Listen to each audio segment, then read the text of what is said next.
Welcome to the Explainer. Today, we're unpacking something literally cosmic in scale, the Adi Parva. This is the foundational first book of ancient India's greatest epic, the Mahabharata. And listen, if you thought you knew epic storytelling, you might want to prepare to have your mind completely expanded. We're going to look at the sheer scale of this narrative, jumping from the literal creation of the universe down to these deeply intimate human tests of devotion, and then zooming right back out for a high-octane divine heist. So, let's dive right into this brilliant frame narrative. You see, before a single battle is fought, we have to address a very practical problem. How do you even write a story so incredibly massive that it contains the entire universe? The text tells us that sage Vyasa, the author of this immense history, needed a scribe. But he couldn't just hire anyone. He needed Lord Ganesha. But as you can imagine, bringing the divine into your literary project comes with some serious complications. It creates what I kind of like to call the ultimate transcriber's dilemma. Right, so Ganesha is like, sure, I'll write it, but here is my one massive condition. My pen must never stop for even a single moment. If it stops, I'm out. Sage Vyasa, thinking on his feet, counters with his own condition. He says, okay, but you must fully understand the profound meaning of every single verse before you write it down. So to buy himself time to actually compose the epic against literally the fastest scribe in the universe, Vyasa deliberately throws in these complex poetic knots, 8,800 highly intricate verses to be exact, just to slow Ganesha down. While Ganesha pauses to unravel the meaning, Vyasa composes the next part. It's this brilliant cosmic game of intellectual chess that frames the entire explainer we're about to explore. Section 1. The Cosmic Prologue, Birth of the Universe. Okay, so before the epic wars, there was nothing. Literally nothing, just a completely dark void. And from this emptiness emerged a single, massive, glowing golden egg known as the Brahmanda. But what's really fascinating here is the sheer, specific scale of what came out of it. From this one glowing egg emerged Lord Brahma, the elements, the very concept of time itself, like seasons, months, day and night, and exactly 33,333 initial deities.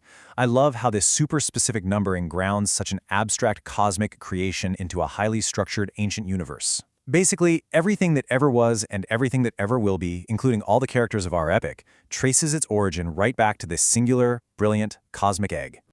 Moving on to Section 2, the foundation of devotion, Guru Bhakti. Now, to ground that immense cosmic scale we just talked about, the epic weaves in these deeply human stories.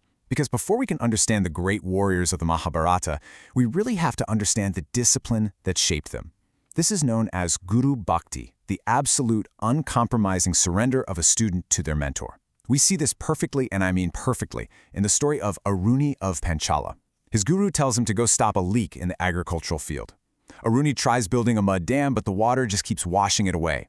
Exhausted, completely out of options, Aruni doesn't just give up or go home. Instead, he literally lays his own body down in the freezing mud, acting as a living dam to stop the flow of water. When his guru finally finds him hours later, he's so pleased by this unbelievable level of devotion that he instantly blesses Aruni with supreme knowledge.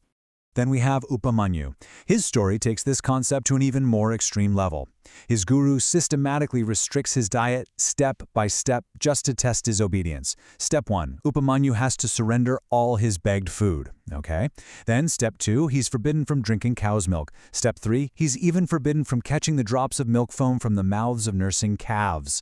Starving and totally desperate, Upamanyu resorts to eating poisonous milkweed leaves. He goes completely blind, wanders off into the forest, and actually falls down a deep well. It's only then, when his guru realizes the boy's absolute, unwavering obedience, that he guides Upamanyu to pray to the divine twin physicians, the Ashwini Kumars, and they miraculously restore his sight and grant him all the knowledge of the scriptures. Section 3. The Cosmic Tug of War, Samudra Manthan. So, the gods were losing their power and desperately needed Amrita, which is the nectar of immortality. But the mechanics of actually getting it? Staggering. The gods and the asuras, the demons, have to form this highly uneasy alliance. To get the nectar, they literally rip Mount Mandara right out of the earth to use as a massive churning rod. But the mountain starts sinking into the ocean floor, right?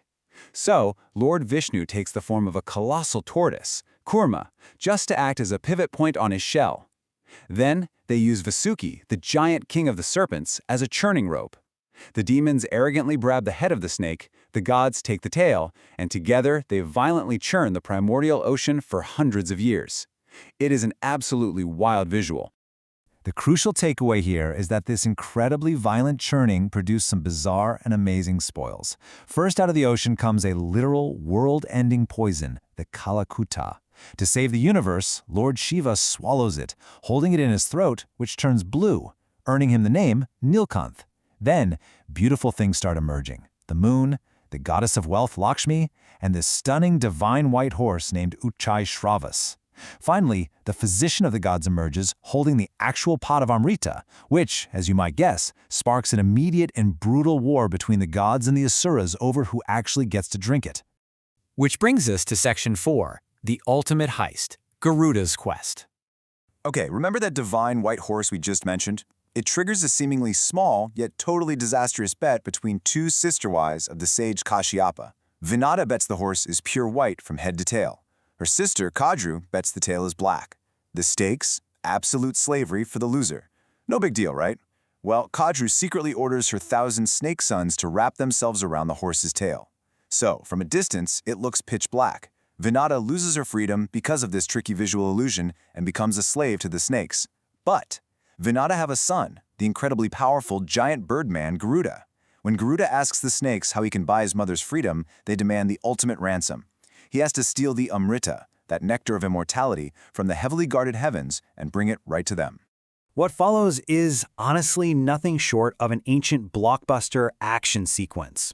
Garuda is an absolute unstoppable force of nature pulling off a flawless, high-octane heist. Phase 1.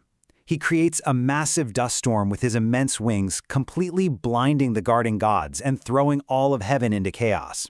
Phase 2. He actually shrinks himself down so he can fly right through the center of this massive, deadly spinning wheel of sharp iron blades that's meant to slice intruders to ribbons. Phase 3. He encounters two giant venomous serpents with eyes that literally shoot fire, guarding the nectar. He just blinds them with dust and crushes them. Phase 4. He secures the Amrita in his talons. But here is the most incredible part of the whole thing. He has the ultimate prize, absolute immortality, right there in his hands. And he doesn't drink a single drop. This right here brilliantly illustrates why Garuda is such a legend. His physical strength is completely matched by his diplomacy and restraint. As he's flying back, he meets Lord Vishnu. Vishnu is so impressed by Garuda's self-control that he just grants him immortality anyway, and Garuda agrees to become Vishnu's divine vehicle. Then he runs into Indra, the king of the gods, who is absolutely terrified that Garuda is going to give the nectar to the evil snakes. Garuda strikes a genius deal. He promises Indra, "I will not drink the Amrita, yet I shall be immortal. Let me just place the nectar down to free my mother. Once she is free, before the snakes can even take a single sip, you swoop in and steal it back." And that is exactly what happens. Garuda fulfills his duty, frees his mother, and completely keeps the cosmic balance intact. So, as Sage Vyasa continues to dictate and Lord Ganesha's pen refuses to stop, we are left standing at the precipice of a truly unimaginable narrative. Think about it. We've seen universes born from glowing eggs, students pushed to the absolute brink of human endurance, oceans churned by inverted mountains, and a flawless celestial heist pulled off by a giant birdman. And all of this is merely the preamble. It leaves us with one massive question. If just the very beginning, just the prologue of this epic, contains this much cosmic scale, betrayal, and unyielding devotion, what on earth happens when the actual, earth-shattering war of the Mahabharata begins? Keep exploring.